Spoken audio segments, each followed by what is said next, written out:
WhatsApp everyone, welcome back to the channel. Guys, हम लोगों ने कल किया था यूनिट सेकंड, जिसके अंदर हम लोगों ने फिजिकल एजुकेशन को स्टार्ट किया। आज मैं आप लोग को एक और चैप्टर कराने वाला हूं, दैट इज चैप्टर नंबर 4, जिसके अंदर हम पढ़ेंगे physical education and sports for CWSN, that is children with special needs. बहुत ही सिंपल सा चैप्टर है, काफी अवेयरनेस स्प्रेड करी जाती है इस चैप्टर के थ्रू।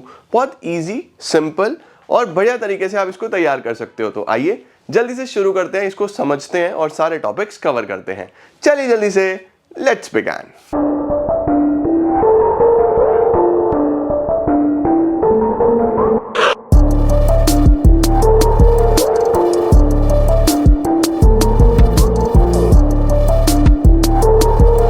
शुरू करते हैं बेटा जी इस चैप्टर के साथ। इस चैप्टर में देखो मेनली हम लोग क्या पढ़ने वाले हैं। हम लोग इसके अंदर फोकस करेंगे एक ऐसे सेगमेंट पे जो हमारे दिव्यांग बच्चे हैं, यानी ऐसे बच्चे जिनको कहीं ना कहीं कोई ना कोई या तो इंजरी की वजह से कुछ किसी पार्ट का डैमेज हो गया, या किसी वजह से उनको कोई बैलेंसिंग इशू है, या जेनेटिकल कुछ इशू है। तो उन बच्चों को हम लोग क्या बोल देते हैं, किड्स विद डिसेबिलिटीज या डिसऑर्डर्स। ठीक है, तो डिसेबिलिटी और डिसऑर्डर में क्या फर्क होता है? देखो, डिसेबिलिटी कोई ना कोई फिजिकल डैमेज या फिजिकल हार्म होता है, और डिसऑर्डर क्या होता है, ये भी होती तो एक डिसेबिलिटी का पार्ट ही है, बट ये मेंटल होता है। दूसरी बात, जो डिसेबिलिटीज होती हैं वो आउटसाइड आप देख सकते हो, डिसऑर्डर आपको फील करना पड़ता है, कई बार सामने वाले को भी पता नहीं होता। डिसेबिलिटीज परमानेंट होती हैं, उनको ठीक करना काफी मुश्किल होता है, बल्कि जो डिसऑर्डर्स हैं वो with proper therapies, proper medicine कई बार ठीक हो जाते हैं। तो इसके अंदर मेनली हम उन्हीं बच्चों के लिए पढ़ने वाले हैं जो कि हमारे बच्चे हैं with special needs, that is दिव्यांग। ठीक है, तो इसके अंदर सबसे पहले क्या आ रहा है, what are the organisations promoting disability sports. अब देखो, स्पोर्ट्स में ये हमेशा देखा गया है कि स्पोर्ट्स की वजह से हम लोग कॉन्फिडेंस बिल्ड कर सकते हैं, सेल्फ एस्टीम बिल्ड कर सकते हैं, और बच्चे काफी अच्छा फील करते हैं खेल के, फील गुड हार्मोन रिलीज होता है। तो बहुत अच्छे तरीके से स्पोर्ट्स हेल्प करता है सेल्फ इंप्रूवमेंट में, सेल्फ ग्रोथ में, और बच्चों के लिए बहुत ही अच्छी चीज है। तो अब जो ऐसे बच्चे हैं जो चिल्ड्रन विद स्पेशल नीड्स है, उनके लिए भी स्पोर्ट्स होने चाहिए, क्योंकि इक्वालिटी, स्पोर्ट्स तो सबके लिए एक जैसा है। तो उसके लिए बहुत सारी अलग अलग ऑर्गेनाइजेशंस हैं जो स्पोर्ट्स को प्रमोट कर रही हैं। तो सबसे पहले हमारे पास आता है डिसेबिलिटी का मतलब क्या है। It refers to limitation in individual functioning. किसी भी इंडिविजुअल के, किसी भी इंसान की फंक्शनिंग में कोई लिमिटेशन है, इंक्लूडिंग फिजिकल इंपेयरमेंट, कोई फिजिकल है, कोई इंटेलेक्चुअल है, कॉग्निटिव है, सेंसरी है, मेंटल है, और बहुत सारे तरीके की क्रॉनिक डिसीजेज है। Right, a person with disability is not able to participate in sports. एक पर्सन जो डिसेबल है वो एक नॉर्मल स्पोर्ट्स में पार्टिसिपेट नहीं कर सकता। और फिजिकल एजुकेशन में ड्यू टू इंपेयरमेंट, उसके इंपेयरमेंट की वजह से, यानी उसको कोई पर्टिकुलर प्रॉब्लम है, उस वजह से, उसके एटीट्यूड की वजह से, उसके एनवायरनमेंट की वजह से उसको ऐसा लगेगा कि यार मैं तो पीछे रह गया। तो हमारे पास ऐसे बच्चों के लिए सेपरेट गेम्स होने चाहिए, स्पोर्ट्स होने चाहिए, कॉम्पिटिशन्स होने चाहिए। तो बहुत सारी ऐसी हमारे पास ऑर्गेनाइजेशंस हैं जो डिसेबिलिटी स्पोर्ट्स को प्रमोट करती हैं। Promoting disability sports is an important aspect of ensuring inclusivity. Inclusivity का क्या मतलब होता है कि हाँ, आप लोग भी इंक्लूड किए जाओगे, आपके लिए भी स्पोर्ट्स है, right, and equal opportunities for everyone. तो कौन कौन सी ऑर्गेनाइजेशंस हैं, आप बस मेनली नाम याद रख लेना। Special Olympics, international Paralympic committee, national wheelchair basketball association, British Paralympic association, Canadian Paralympic committee. तो आप अगर 3 नाम भी लिख दोगे तो आपको बहुत शानदार मार्क्स यहाँ पे मिल जाएंगे। ठीक है, अब सबसे पहले हम पढ़ेंगे बच्चों स्पेशल ओलंपिक्स के बारे में। बेटा, ये लोगो जो है प्लीज अपने माइंड में रखना, क्योंकि कई बार मैच करने के लिए आ जाता है कि कौन सा लोगो किसका है। तो ध्यान रखना, ये एक तरीके से बच्चे बनाए गए हैं, 1 2 3 4 5, जो एक दूसरे के हैंड्स पकड़ के खड़े हैं, और ये दिखा रहा है कि सब एक समान है और आगे बढ़ के सब लोग गेम्स खेलने वाले हैं। राइट, तो देखो क्या है, स्पेशल ओलंपिक्स कब स्टार्ट हुए, किस तरीके से हुए। देखो, इनका जो हेडक्वार्टर्स है वो वॉशिंगटन डीसी में है, ये आपको याद रखना है। वर्ल्ड की लार्जेस्ट स्पोर्ट ऑर्गेनाइजेशन है for children and adult with intellectual and physical disabilities. 5 million athletes और पार्टनर्स को कवर करता है 172 कंट्रीज में। स्टार्टेड बाय, ये बच्चे आपका सबसे पहले आपको याद रखना है कि स्पेशल ओलंपिक्स स्टार्ट किसने करे थे। स्टार्टेड बाय श्रिवर, मैं शुरू से बोलता हूं, यूनिस कैनेडी श्रिवर। ये आपको पता होना चाहिए किसने स्टार्ट करा। जो लोगो है उसके पीछे क्या है, the joy and happiness to all the children of the world. Right, बच्चों के लिए देखो गेम्स है ना, उसके बाद मिशन क्या था इनका, to provide year long sports training देना और कॉम्पिटिशन्स करवाना। बेनिफिट्स क्या क्या होते हैं आपको बताइए, physical benefits, health benefits, psychological benefits. Officially recognise किया गया है स्पेशल ओलंपिक्स को by International Olympic Committee in 1988।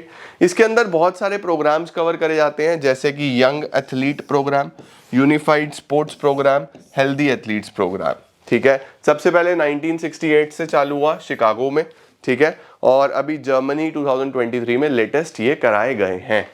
सही हो गया बच्चों, ये आपको पता होना चाहिए स्पेशल ओलंपिक्स के बारे में।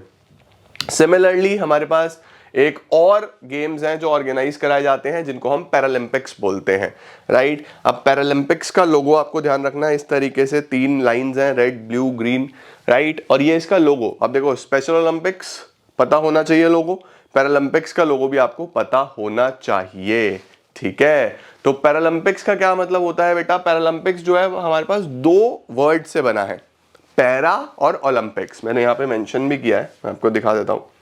देखो, जैसे नॉर्मल लोगों के लिए, नॉर्मल स्पोर्ट्स पर्सन्स के लिए ओलंपिक्स होते हैं ना, उसी तरीके से पैरालंपिक्स उनके साथ साथ ही हो जाते हैं। तो देखो लिखा हुआ है, Paralympics is equal to para plus Olympics. Para means beside, यानी कि साथ साथ, ओलंपिक्स मीन इंटरनेशनल गेम्स होना, right, parallel to Olympics. Okay, first time कब हुआ था, it was organised in Rome in 1960। उसके बाद अभी चाइना में हुआ था 2022 में, organised by International Paralympic Committee which was formed on 22 September 1989, situated in Germany। Headquarters इसके जर्मनी में है, राइट। इसके अंदर कौन कौन सी डिसेबिलिटीज हैं जो कवर करी जाती हैं, इम्पेयर्ड मसल पावर इम्पेयर्ड है, कम ज्यादा है। पैसिव रेंज ऑफ मूवमेंट पूरा नहीं है। लिम्ब डेफिशिएंसी, लिम्ब में कुछ डेफिशिएंसी है। लेग लेंथ डिफरेंस, लेग्स में कई बार छोटे बड़े हो जाते हैं ना, उस तरीके के। तो पैरालंपिक्स में मेनली ये सारी की सारी चीजें कवर हो जाती हैं, राइट। इसके बाद अगला हमारे पास क्या आ जाता है, पैरालंपिक्स में हमारे पास कौन कौन सी कैटेगरीज आ जाती हैं। तो पैरालंपिक्स बच्चों बेसिकली 4 कैटेगरीज में डिवाइड करा जाता है, ताकि अच्छे से कंपटीशन हो सके। कौन कौन सी कैटेगरीज हैं, सबसे पहला होता है फिजिकल इम्पेयरमेंट, कोई फिजिकल इम्पेयरमेंट है, फिजिकल डैमेज है किसी तरीके का किसी को। विजुअल, देखने में प्रॉब्लम है, आई साइट में प्रॉब्लम है। इंटेलेक्चुअल, कोई मेंटल डिसऑर्डर है वो। एंड सेरिब्रल पैल्सी, ये बेसिकली बैलेंसिंग में प्रॉब्लम होती है, अगर खड़े होने में, चलने में, भागने में बैलेंस के प्रॉब्लम है, तो वो सारे के सारे इन कैटेगरीज में डिवाइड करे गए हैं। इसके बाद बच्चों हमारे पास आते हैं डेफलंपिक्स।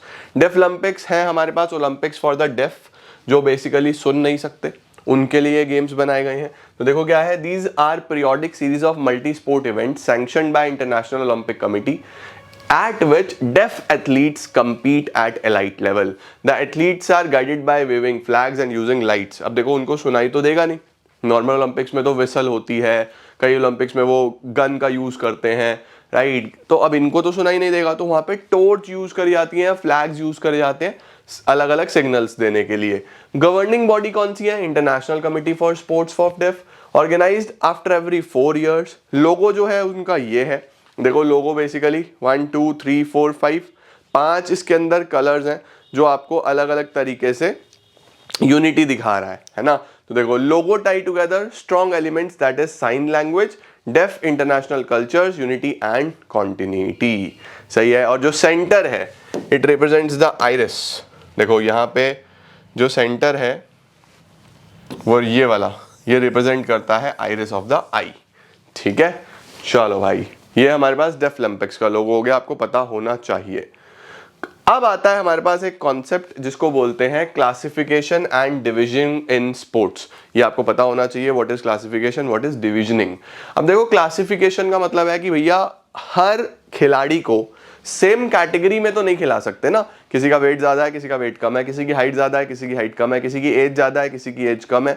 तो एक प्रॉपर क्लासिफिकेशन होना चाहिए। उसी तरीके से डिविजन्स बनने चाहिए कि भैया ये स्टेट लेवल, ये नेशनल लेवल, ये डिस्ट्रिक्ट लेवल, तो डिविजनिंग भी होती है। तो आपको पता होना चाहिए what is classification, what is डिविजनिंग। तो देखो, सबसे पहले आता है हमारे पास क्लासिफिकेशन क्या होता है।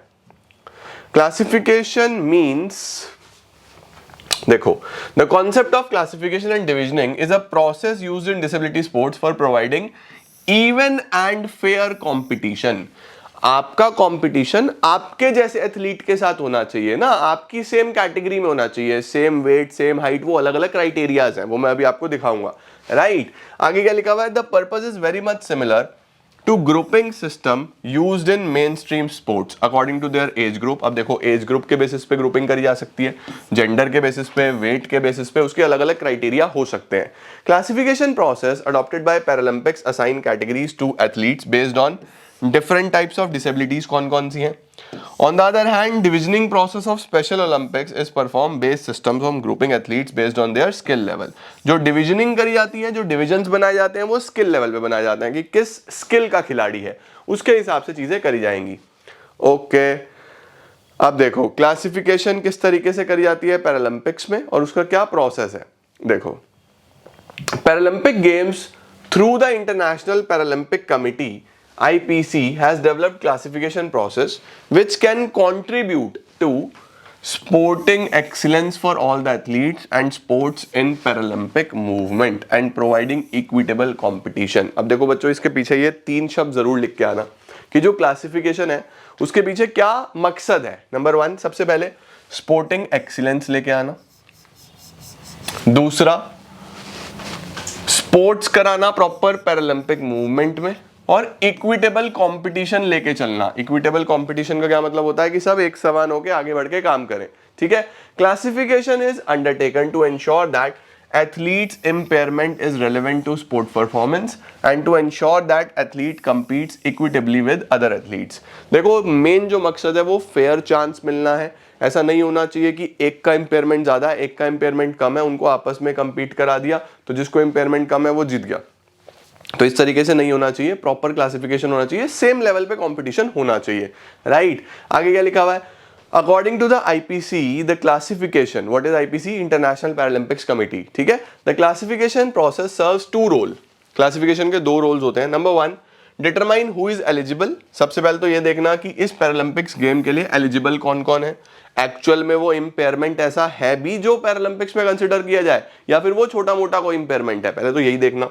दूसरा to group sports people for the purpose of competition, उनकी प्रॉपर्ली ग्रुपिंग करना, ठीक हो गया। अच्छा अब क्लासिफिकेशन किया कैसे जाता है, सबसे पहले तो मेडिकल असेसमेंट होता है, प्रॉपर मेडिकल कराना कि भैया कहाँ पे क्या प्रॉब्लम है। उसके बाद एक फंक्शनल असेसमेंट होता है जिसके 2 पार्ट्स होते हैं। सबसे पहला क्या होता है, ऑब्जर्व करना, स्पोर्ट्स पर्सन को ऑब्जर्व करा जाए ट्रेनिंग में कि वो ट्रेनिंग कैसे कर रहा है, और फिर उसको कॉम्पिटिशन में ऑब्जर्व करना, राइट। तो कई बार पूछ लेते हैं क्लासिफिकेशन का प्रोसेस बताओ, तो सबसे पहले मेडिकल एग्जामिनेशन होगा, फिर उसको ऑब्जर्व किया जाएगा ट्रेनिंग में एंड देन कंपटीशन में। उसके बाद there are number of people involved in the process beyond the sports persons, classifiers, medical classifiers, technical classifier, chief classifier, head of classification, classification panel, classification committee. इनका काम ही यही है अच्छे से चेक करना, राइट। चलो भाई क्लासिफिकेशन समझ गए। अब देखो कौन कौन से इम्पेयरमेंट्स हैं जो एलिजिबल हैं, कहां कहां पे ये चीजें एलिजिबल मानी गई हैं। सबसे पहले impaired muscle power, muscle power में प्रॉब्लम है। उसके बाद रेंज ऑफ मूवमेंट पूरा नहीं है, पैसिव है, मूव नहीं हो सकता, है ना। जैसे कई लोग ऐसे होते हैं जो चल नहीं सकते, तो व्हील चेयर पे आप देखते हो क्रिकेट होता है, राइट। इस तरीके से अलग अलग स्पोर्ट्स होते हैं, शूटिंग होती है, इस तरीके से। उसके बाद लॉस ऑफ लिम्ब और limb deficiency, limb deficiency consider कर जाती है। लेग लेंथ डिफरेंस, लेग्स की लेंथ कम ज्यादा है। शॉर्ट स्टेचर, कुछ लोग छोटे रह जाते हैं, वो लोग इसके अंदर आ जाते हैं। उसके बाद हमारे पास 3 चीजें आ जाती हैं, कौन कौन सी, हाइपरटोनिया, एटैक्सिया और एथिटोसिस। अभी इसमें क्या होता है, इसके अंदर आपका जो मसल टोन होता है वो काफी ज्यादा हो जाता है, जिस वजह से बैलेंसिंग में प्रॉब्लम आती है, ठीक है। एटैक्सिया में क्या होता है, इसके अंदर कंट्रोल लूज हो जाता है, लॉस्ट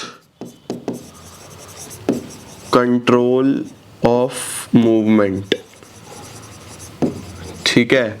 और एथिटोसिस में क्या होता है, इसमें कॉन्ट्रैक्शन में दिक्कत आती है, मसल कॉन्ट्रैक्शन में प्रॉब्लम आती है। तो ये सारे के सारे हमारे पास क्या चीजें हैं, ये सब एलिजिबल इम्पेयरमेंट्स हैं, राइट। चलो भाई इसके बाद हमारे पास क्या आता है सर, इसके बाद आता है डिविजनिंग किस तरीके से करी जाती है ना। अब देखो क्लासिफिकेशन मैंने आपको बता दिया किस तरीके से क्लासिफाई करा जाएगा, अब डिविजनिंग कैसे होती है। तो देखो क्या लिखा हुआ है, the Special Olympics use as a uses a competitive level matching और ग्रुपिंग, ठीक है, कि कौन से डिवीजन में कौन से बच्चे या कौन से लोग खेलने वाले हैं। ओके तो कॉम्पिटिटिव लेवल का मैचिंग और ग्रुपिंग चलता है जिसको हम डिविजनिंग बोलते हैं, which is a fundamental rule at Special Olympics. Athletes in competitions are matched with others of the same gender. अब देखो सेम जेंडर होने चाहिए, सेम एज होने चाहिए and most importantly about the same competitive ability. उनकी जो competitive ability है वो भी सेम होनी चाहिए, राइट। तो देखो आगे क्या लिखा हुआ है, जो बेसिक डिफरेंस है between special Olympic competitions and those of other sports organizations is that athletes of all ability levels are encouraged to participate and every athlete is recognized for his or her performance। हर तरीके के athlete को बोले जाते हैं आप आओ और आपको आप ही की परफॉर्मेंस के बेसिस पे जज किया जाएगा और फिर वही सारे मेडल्स जैसे नॉर्मली मिलते हैं, gold medal, silver medal, bronze medal, वैसे ही इसके अंदर भी सेम इंटरनेशनल लेवल पे मेडल्स दिए जाते हैं। ठीक हो गया।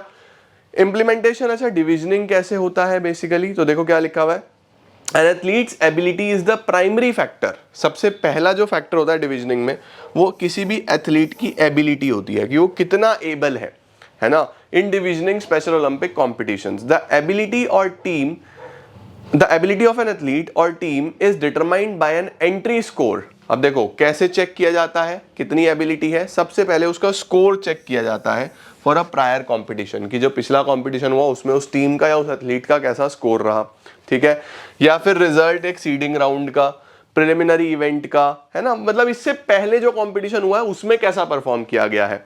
Other factors that are significant in establishing competitive decisions are age and sex. उसके बाद एज चेक किया जाता है, जेंडर चेक किया जाता है, वो बहुत इंपॉर्टेंट है, राइट। उसके बाद देखो क्या लिखा हुआ है, इन द प्रोसेस ऑफ डिविजनिंग एथलीट सबसे पहले as per there age group divisions बनाए जाते हैं which is different for individuals and team sports followed by gender. उसके बाद जेंडर और उसके बाद उनकी एबिलिटी। तो डिविजनिंग कैसे करी जाएगी, सबसे पहले क्या एज है, फिर क्या जेंडर है और फिर क्या एबिलिटी है, राइट। चलो भाई अब देखो डिविजनिंग किस तरीके से करी जाएगी, एज के बेसिस पे, राइट। एज में 15 एंड अंडर, 16 से 21, 22 एंड अबव ये कर दिया। और इंडिविजुअली क्या कर सकते हैं आप, 8 से 11, 12 से 15, 16 से 21, तो एज के बेसिस पे करी जाती है। तो एज हो गया, फिर जेंडर हो गया और उसके बाद फिर एबिलिटी हो गया। ठीक है जी, परफेक्ट है। अब आता है बच्चों इंक्लूजन। व्हाट इज इंक्लूजन, तो इंक्लूजन बेसिकली एक माइंडसेट है, एक अप्रोच है जिसमें यह बताया जाता है कि each and every one is included. Sports सबके लिए है, गेम सबके लिए है और सब लोग इसमें एक साथ मिलके खेलेंगे। तो क्या लिखा हुआ है, inclusion in education refers to a model where in CWSN spend most or all of their time with students with non-special needs. It is based on the notion that inclusive education is more effective for students with special needs since they get a mixed experience. This social interaction leads to a success in later life. देखो क्या लिखा हुआ है, inclusion का मतलब है एक ऐसा मॉडल जहां पे जितने भी चिल्ड्रन विद स्पेशल नीड्स हैं वो अपना ज्यादातर समय बिताते हैं students with non special needs. Normal बच्चों की तरीके से ही उनको ट्रीट किया जाता है। ऐसा कुछ भी नहीं है कि वो चिल्ड्रन विद स्पेशल नीड्स हैं तो उनके लिए बहुत कुछ अलग से करना पड़ेगा। उनको एक समान ही समझा जाता है, एक समान ही देखा जाता है ताकि बच्चे के अंदर ऐसा एक माइंडसेट डेवलप ना हो कि भैया हम कुछ अलग है, ऐसा नहीं है। इनफैक्ट उनके लिए स्पोर्ट्स भी कराए जाते हैं ताकि बच्चों को अभी आप पढ़ के आए पीछे, ताकि उनको ऐसा ना लगे कि यार हम स्पोर्ट्स नहीं खेल सकते, हम एक्टिव नहीं है, ऐसा नहीं है। ठीक है, आगे लिखा हुआ है it is based on the notion that inclusive education is more effective. ज्यादा इफेक्टिव है उन बच्चों के लिए क्योंकि उनको एक मिक्स एक्सपीरियंस मिलता है और उनकी सोशल लाइफ अच्छी होती है, right. Inclusion plays a big role in creating. Inclusion से क्या होगा, उनके लिए एक सेफ, कंफर्टेबल और इमोशनली सिक्योर एनवायरनमेंट बनता है किसी भी इंस्टीट्यूशन में। सही है जी, परफेक्ट। अच्छा जी, इसके बाद इसी के रिलेटेड बेसिक चीजें लिखी हुई हैं और कुछ खास नहीं है। इंक्लूजन का मतलब समझ गए कि सब जगह बच्चों को इंक्लूड करके चलना। नेक्स्ट आता है बच्चों इंक्लूजन से क्या होगा, बच्चे का सेल्फ एस्टीम डेवलप होगा। सेल्फ एस्टीम मतलब वो काफी कॉन्फिडेंट फील करेगा, उसको ऐसा लगेगा कि मेरी वैल्यू समान है किसी भी अदर बच्चे के तरीके से। सोशल और कम्युनिकेशन स्किल्स अच्छी होंगी, सोसाइटी में अच्छे से रह पाएगा, बिहेव कर पाएगा, बात कर पाएगा, अपने आप को लो नहीं फील करेगा। एनहांसेस सेंसिटिविटी, उसको समझ में आएगा कि कौन कौन सी चीज़ों पे किस किस तरीके से रिएक्ट करना है, कहाँ पे उसको किस तरीके से मूव करना है, हर चीज़। उसके बाद better understanding and appreciation for others, उसको समझ में आ जाएगा कि दुनिया किस तरीके से चलती है, सोसाइटी किस तरीके से चलती है। अगर चिल्ड्रन विद स्पेशल नीड्स को अलग रख दिया जाएगा तो उसको समझ में नहीं आएगा कि बाकी दुनिया में क्या क्या हो रहा है, किस तरीके से चीजें होती हैं। तो एक साथ इंक्लूजन से क्या होता है, बेटर अंडरस्टैंडिंग आती है, creates a sense of belonging, उसको लगता है सब एक जैसे ही तो है, कुछ अलग थोड़ी ना है। तो it is very important to include every child, चाहे उसके पास कोई डिसेबिलिटी है चाहे नहीं है, in sports as well as in education, right. चलो भाई, नेक्स्ट आता है इंक्लूसिव एजुकेशन किस तरीके से इंप्लीमेंट करी जा सकती है। तो देखो इसके अंदर बहुत सारे पॉइंट्स हैं, 8-10 पॉइंट्स हैं, जिसके अंदर आप कोई भी 3 से 4 पॉइंट्स याद रख सकते हो। तो देखो क्या लिखा हुआ है, सबसे पहले India should emphasise on the following measures for effective implementation. Number 1, सबसे पहले ensuring effective implementation of right to education. Right to education हमारी एक कंज्यूमर राइट है, एक इंडिविजुअल ह्यूमन राइट है, जिसके अंदर ये अधिकार सबको दिया गया है कि कोई भी इंडिविजुअल, कोई भी बच्चा, कोई भी बड़ा, हर इंसान को राइट टू एजुकेशन है, उसको पढ़ने का पूर्ण रूप से अधिकार है, ठीक है। So that no child is left out of the ambit of education, right. Equipping teachers, जितने भी हमारे टीचर्स हैं स्पेशली इन रूरल एरियाज, उनको प्रॉपर ट्रेनिंग दी जाए, सही है। In service workshops to teach children with special needs in an inclusive classrooms. उसके बाद एक सपोर्ट टीम डेवलप करना, जिसके अंदर रेगुलर एनालिसिस हो स्कूल्स का, करिकुलम का, एमिनिटीज का, ताकि बच्चों को अच्छे तरीके से टेक केयर किया जा सके। एनकरेजिंग अ फ्लेक्सिबल अप्रोच, हमारा जो कोर्स है, जो करिकुलम है, वो इस तरीके से डिजाइन करा जाए कि सब लोगों को इंक्लूड किया जा सके उसके अंदर, राइट। और क्या दिया हुआ है देखो, involving parents as partners, schools के अंदर जो पेरेंट्स हैं उनको एज पार्टनर्स इंक्लूड किया जाए, क्योंकि वो अपने बच्चों को अच्छे समझते हैं और वो टीचर्स को, लीडर्स को, मैनेजमेंट को समझा सकते हैं कि किस तरीके से बच्चे को पढ़ाया जाए, किस तरीके से उसको पार्टिसिपेट कराया जाए, किस तरीके से उसकी ओवरऑल ग्रोथ हो। उसके बाद looking at the children at what they can do rather than what they can not do, बच्चे को इस तरीके से देखना कि वो क्या कर सकते हैं, ना कि वो क्या नहीं कर सकते, यानी पॉजिटिव अप्रोच रखना बहुत इंपॉर्टेंट है rather than a negative approach. उसके बाद स्कूल्स और क्लासेस इस तरीके से बनाना कि बच्चे की एबिलिटी को हम अच्छे तरीके से यूटिलाइज कर पाए, सही है। उसके बाद आता है developing education goals according to each child abilities. Education goals हर बच्चे के हिसाब से डेवलप होने चाहिए, करिकुलम बहुत अच्छे से डिजाइन होना चाहिए, ये ऊपर भी आ गया था। सिंसियर एफर्ट्स लगाना टू डेवलप गुड रिलेशंस, अच्छे रिलेशंस बने रहे, किसके बीच में, फैमिलीज के बीच में। एंड कौन सी families, students with disabilities and without disabilities, यानी कि बिल्कुल भी डिफरेंस नहीं आना चाहिए सोसाइटी में कि भैया ये बच्चा विद डिसेबिलिटी है और ये बच्चा विदाउट डिसेबिलिटी है, ऐसा बिल्कुल भी नहीं होना चाहिए। एक समान रूप से अच्छे तरीके से सबको साथ में मिलकर चलना चाहिए, तो किसी भी तरीके का कोई भेदभाव या ऐसी फीलिंग नहीं आएगी।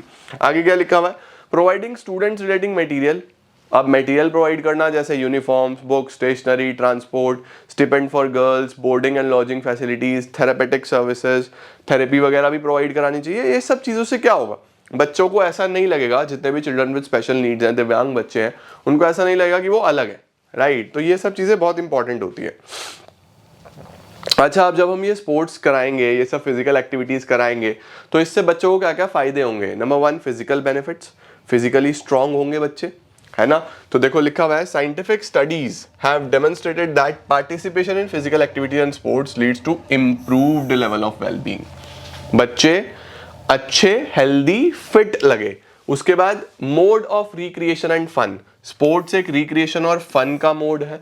आपकी जितने भी स्ट्रेस, जितनी भी एंजाइटी, जितनी भी टेंशन, बहुत सारे चैलेंजेस फेस करते हैं बच्चे विद स्पेशल नीड्स, तो उनके लिए एक रिक्रिएशन का, एक फन का मोड है और काफी वो स्ट्रेस फ्री फील करेंगे।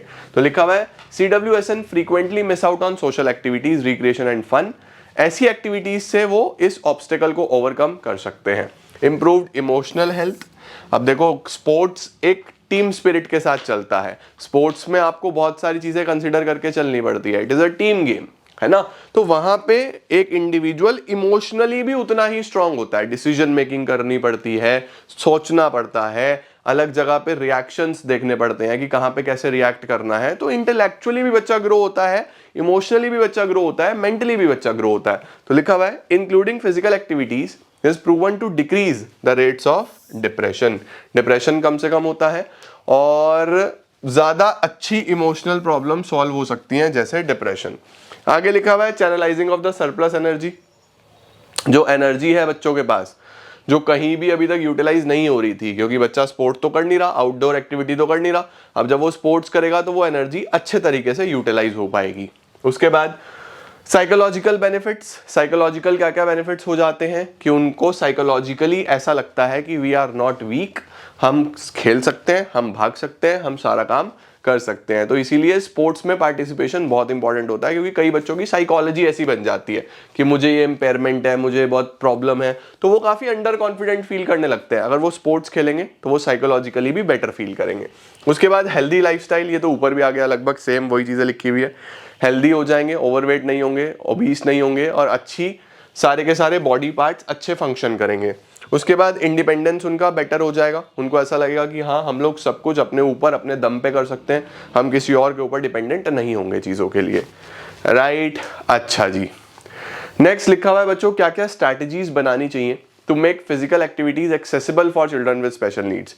किस तरीके से हम इन बच्चों को कंट्रीब्यूट करवा सकते हैं, पार्टिसिपेट करवा सकते हैं स्पोर्ट्स एक्टिविटीज में, क्या क्या स्ट्रैटेजीज बनाई जाए। ठीक है, तो देखो सबसे पहले आता है good communication.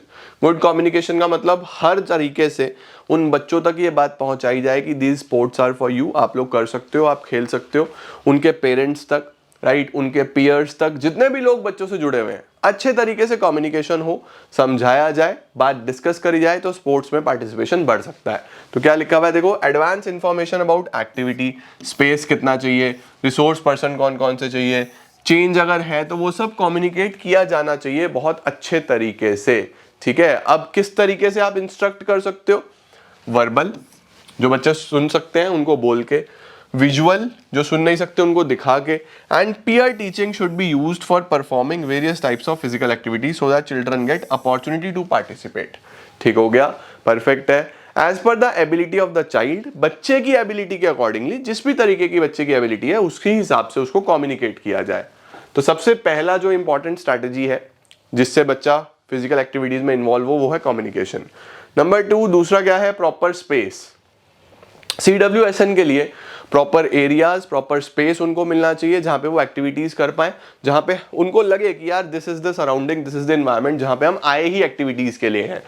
For CWSN, space should be approachable for people having physical disabilities, the area should be limited, space for activities should be disturbance free, disturbance free होना चाहिए, राइट। जैसे कोई बहुत ज्यादा नॉइस ना हो, हीट ना हो, कोल्ड ना हो, टेक्सचर ऑफ फ्लोर प्रॉपर हो, ऑडियंस वगैरह परेशान ना हो, है ना। तो हमेशा इंडोर स्पेस से शुरुआत करी जाए, प्रॉपर बाउंड्रीज बनाई जाए जिसके अंदर starting point, finishing point, sitting area, playing area, properly सब कुछ डिफाइन किया जाए, तो अच्छे से वो स्पोर्ट्स में पार्टिसिपेट करेंगे। तो कम्युनिकेशन हो, स्पेस हो, उसके बाद इक्विपमेंट अच्छे से प्रॉपर्ली उनको दिए जाए, right. A lack of appropriate equipment coupled with a lack of professional trained to support physical activity among children with different abilities discourage participation। बोल रहा है कि अगर आपके पास इक्विपमेंट नहीं होगा, उसके साथ साथ ट्रेंड प्रोफेशनल्स नहीं होंगे यानी टीचर्स नहीं होंगे, तो फिर बच्चा वैसे ही पार्टिसिपेट नहीं करेगा। तो it is very important to have good equipments with professional teachers जिनकी ट्रेनिंग हुई है to deal with children with special needs. Okay, आगे देखो क्या लिखा हुआ है, उनके पास कुछ बेसिक सिंपल इक्विपमेंट्स हैं जो होने चाहिए, जो बच्चों को मदद कर सकते हैं, राइट। उसके बाद क्या लिखा हुआ है, ग्रेडेड एक्टिविटीज। ग्रेडेड एक्टिविटीज का क्या मतलब होता है कि हर बच्चे के लिए उसकी डिसेबिलिटी के अकॉर्डिंगली आप ग्रेड्स बनाओ, एबिलिटीज बनाओ, स्पोर्ट्स एक्टिविटीज डिजाइन करो ताकि वो बच्चा खेल पाए। लिखा हुआ है during initial stages activity should be simple, शुरू में सिंपल होनी चाहिए, and each activity should be based on a single action, single action पे ही बेस होनी चाहिए। उसके बाद धीरे धीरे वो ग्रेजुअली आप उसको नेक्स्ट लेवल्स पे ले जा सकते हो। ठीक हो गया जी, परफेक्ट है। नेक्स्ट क्या आता है बच्चों हमारे पास, सोशल स्ट्रैटेजीज। सोशल स्ट्रैटेजीज का क्या मतलब होता है कि उनको समाज में दिखाया जाए कि किस तरीके से बच्चे पार्टिसिपेट करते हैं, खेलते हैं। जब बच्चे अपने आसपास दूसरे बच्चों को खेलता हुआ देखते हैं ना, तो फिर वो खुद से इंकरेजमेंट आता है कि यार हमें भी खेलना है ना। At first the CWSN should be encourage to watch others, दूसरे को खेलते हुए देखें। और जब एक बच्चा देखता है कि लोग फन कर रहे हैं, खेल रहे हैं, तो फिर वो भी मोटिवेट हो जाते हैं। तो ऐसी सोशल स्ट्रैटेजीज भी आप लोग अपना सकते हो। उसके बाद हमारे पास होती है साइकोलॉजिकल। साइकोलॉजिकल का क्या मतलब होता है कि उनको साइकोलॉजिकली समझाया जाए कि देखो आप अगर होगे, आप स्पोर्ट्स में पार्टिसिपेट करोगे, तो फिर आप फिट दिखोगे, स्ट्रांग दिखोगे, हेल्दी दिखोगे। तो साइकोलॉजिकली अगर उनको समझ में आया कि यार ये तो बड़ा अच्छी चीज़ है, तो बच्चे अपने आप एनकरेज होंगे पार्टिसिपेट करने के लिए। बिकॉज ऑफ प्रीवियस एक्सक्लूजन और लिमिटेड एक्सेस, चिल्ड्रन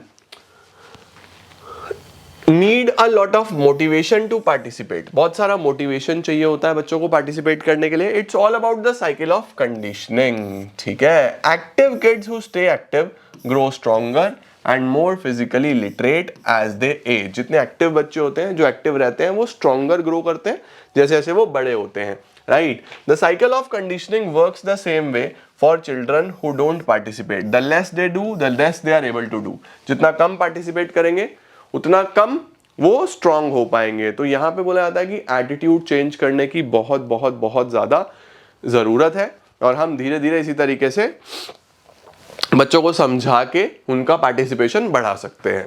ठीक हो गया बेटा जी। तो ये हमारे पास बेसिक चीजें लिखी हुई थी। तो ये सारी स्ट्रैटेजीज आप यूज कर सकते हो। साइकोलॉजिकल स्ट्रैटेजीज हो गई, उसके बाद सोशल स्ट्रैटेजीज, ग्रेडेड एक्टिविटीज, उसके साथ साथ इक्विपमेंट्स हो, स्पेस हो, प्रॉपर्ली कम्युनिकेट किया जाए। तो इन सब की मदद से ही बच्चा पार्टिसिपेट कर लेगा। ये क्वेश्चन इंपॉर्टेंट है, आपको पता होना चाहिए। 4 से 5 पॉइंट जरूर याद कर लेना, और आज ये चैप्टर कर लो तैयार। चैप्टर समाप्त, ठीक हो गया। तो मेनली इसके अंदर कौन कौन से टॉपिक्स आए, स्ट्रैटेजीज कौन कौन सी आपने अपनानी है, ठीक है। उसके साथ साथ इससे पहले आया क्या क्या एडवांटेजेस होंगे बच्चों के लिए अगर वो फिजिकल एक्टिविटीज में जाएंगे। उसके साथ साथ हमारे पास आया किस तरीके से इंप्लीमेंटेशन होना चाहिए इंक्लूजन का। उससे पहले हमने एक छोटा सा टॉपिक पढ़ा था, इंक्लूजन क्या है, उसको क्या जरूरत है इंप्लीमेंटेशन की। उससे पहले हमने पढ़ा था कैसे ग्रुपिंग होती है, कैसे क्लासिफिकेशन होता है, ठीक है, क्लासिफिकेशन, डिविजनिंग। उसके बाद ओलंपिक्स अलग अलग तरीके के जो हमारे पास चिल्ड्रन विद स्पेशल नीड्स के लिए होते हैं, चाहे वो डिफ ओलंपिक्स हो, चाहे वो पैरालंपिक्स हो, चाहे वो स्पेशल ओलंपिक्स हो। तो इन सब के बारे में हमने इस चैप्टर में पढ़ा। इसी के साथ लेडीज एंड जेंटलमैन हमारा चैप्टर समाप्त होता है। 2 चैप्टर हमारे हो गए हैं, राइट। एंड कल संडे है, मैं शेड्यूल में बताना भूल गया था, तो कल संडे है, कल कोई वीडियो नहीं आएगा आपके पास। नेक्स्ट वीडियो आएगा मंडे को, जिसके अंदर हम वही रात को 8 बजे से सारी की सारी चीजें कंटिन्यू करेंगे। Alright, thank you so much guys for joining in. I am gonna see you all super soon. Till then see ya, take care, bye bye. कल संडे है तो दोनों चैप्टर्स अच्छे तरीके से याद कर लेना, रिवाइज कर लेना, कंप्लीट कर लेना। Thank you so much.